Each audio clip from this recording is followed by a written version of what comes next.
Hi everyone, and welcome back to my channel. I know it's been a while and I am so happy to be back. I hope you guys are happy to be back as well.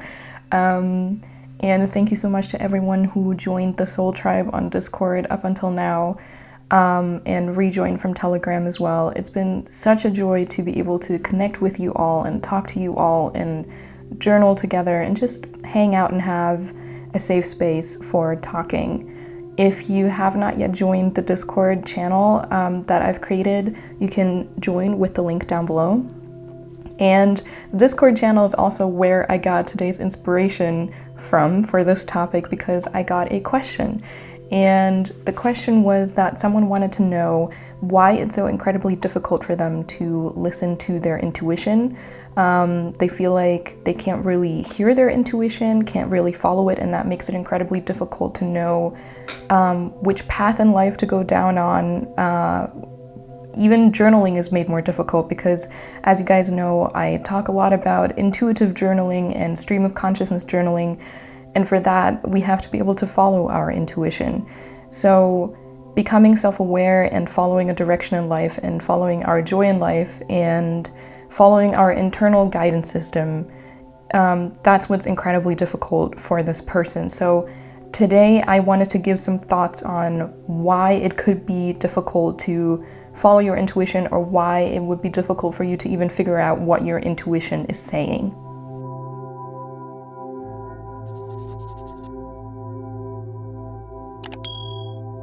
As a little disclaimer, as with everything, this is just my personal opinion. Take what resonates from it, and please also always listen to yourself and journal for yourself, or think about it for yourself, meditate on it to figure out what your specific reason for having a quiet intuition, as I'm going to call it, is. But yeah, just take what resonates from what I'm about to say. So to me, not hearing and or trusting your intuition probably comes from a specific pattern in childhood that has to do with your parental figure or various figures in your life that were very important to you denying your reality. If our realities are constantly denied, be that emotional, physical, or mental, meaning someone, for example, saying, oh, there's nothing to cry about, or you have to be hungry because it's 6 a.m. or you have to go to school, I don't care if you don't want to, or I did everything for you, why are you mad at me? Things like that. If we're constantly denied our own perspectives on life and constantly denied access or trust in our own sense of direction and trust in our own feelings, we then learn to distrust ourselves, and our intuition becomes quieter and quieter. And of course, people don't deny our realities just for fun. They might be doing it because of their own repressed trauma and their own unhealed coping mechanisms that make it very hard for them to deal with their child's or another person's emotional reality and another person's perceptual reality. However, the pattern is still incredibly hurtful to everyone involved. So what I'm trying to say is, if you're taught over and over again that your reality and consequently your emotional experiences are not real and not valid, of course you don't know what you feel, and of course you can't listen to your intuition. You have to turn it off to comply with everyone else's reality. And so of course you don't trust yourself, even if you start hearing an intuitive hit.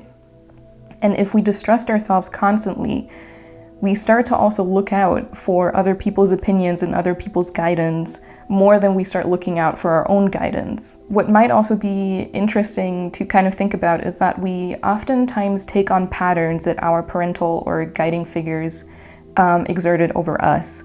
What I mean by that, as an example, is that if we were constantly gaslighted and our reality was constantly denied by a parental figure, that is a pattern that we ourselves can take on and exercise over ourselves. So if we have learned to treat our reality and our emotional feelings as inconsequential and unreal and untrustworthy, we will continue this pattern until we become aware of it and break it. And I think this is important to kind of think about, because a lot of times when we think of gaslighting, we think of other people gaslighting us or us gaslighting other people. But it's also something you can do to yourself by, for example, constantly being overly understanding of other people, or saying to yourself, oh, it's not that bad, why are you crying? or forcing yourself to go somewhere where you don't want to go, forcing yourself to hang out with people you don't trust, constantly doing things like this, or forcing yourself to eat something that you don't like. Those are all forms of gaslighting yourself and things that you should become aware of if your intuition is something that is hard to access for you. Oh, another really good example of gaslighting yourself is telling yourself that you're being dramatic about something. So watch out for that one too, because I think it's quite common and it's something that I struggle with sometimes as well. And then maybe also journal on why you do this. Like, who told you for the first time that you were being dramatic about something? And watch out if that is a pattern that you took over from someone else. If your intuition was never acknowledged, that doesn't help. Let's say, for example, that as a child you didn't want to eat spinach or another certain food, but you were forced to do it anyways. Or let's say that later on you desperately wanted to become a gardener or a painter, but your parents wanted you to become a lawyer and they didn't give you the opportunity to pursue what you really wanted to do. Constantly being denied your intuition makes you lose your sense of direction because you have to comply to survive emotionally or even physically. So you lose your sense of direction and your sense of agency and your sense of choice.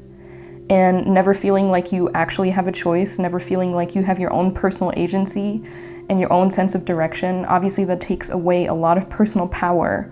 And that's what intuition is. It is a personal power. It would be empowering to step into your intuition because it gives you back the sense of agency, the sense of having direction in your life, and the sense of choice that you maybe never had before. All in all, taking on these gaslighting patterns or other patterns where your intuition was constantly ignored or even gone against, essentially, it makes it really hard to trust and follow our own path and fulfill our own needs. So what do we do now that we kind of had this little thought process going on? I think step one is to maybe meditate on or journal as to why your intuition went quiet.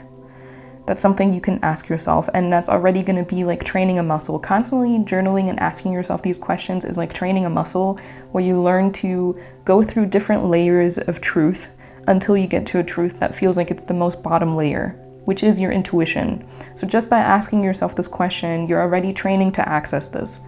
But if your intuition is quiet, it might take some time until you get a good answer. But with the things that I've said, look through any of these reasons that I talked about and see if that is true for you. Because the very first step always is awareness, and in this case, awareness as to why your intuition got quiet. Because step two then is that you probably need the exact opposite experience of what made your intuition go quiet. The opposite behavior is what would make it louder again. So let's say that you took on a pattern of gaslighting yourself. Making your intuition louder is going to be a thing of healing that gaslighting pattern and starting to be more honest and truthful with yourself about what you need and what you want and which direction to go in, and being uncompromising with your perceptual reality, standing in your truth. And that's something that can take a long time to heal and something that will take a lot of work to heal, but that's what would help you access your intuition.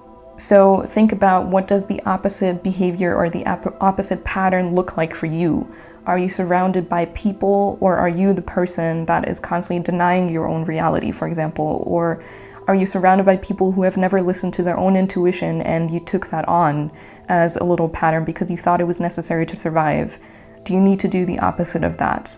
So think about that a little bit and see where that leads you. And the third step is to continually build more self-trust.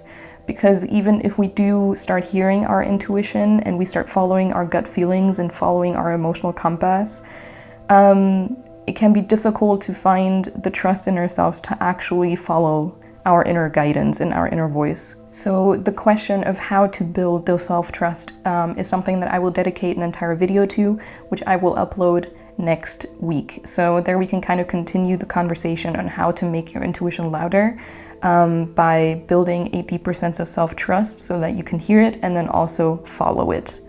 And the week after that, I will upload a new meditation that can help you with embodiment, which I think is another important step to hearing your intuition, because to me, intuition is also always something like emotions are, that is very physical, something that is very much grounded into the body, not just the spirit. And so learning to actually be in our bodies instead of dissociating, learning to get to know our emotions and sit with them and experience them is something that will also help with accessing your intuition. So the embodiment meditation will also be released in about 2 weeks' time. So if you want to work on this, and then you have something to look forward to, essentially. So yeah, I hope that these thoughts can kind of help you on figuring out why your intuition got a bit quiet and how to kind of deal with it. And I hope to see you for the self-trust video and also the embodiment meditation video, because there we can continue the conversation. If you want to further have a discussion, please use the comment section. I would love to know how you're following your intuition, what your journey was to making it louder if you have already, what you're kind of struggling with, and also just how you're doing. Let's catch up in the comments and on Discord. And I hope you're well. I hope you're taking care of yourself, and I'll see you soon. Bye.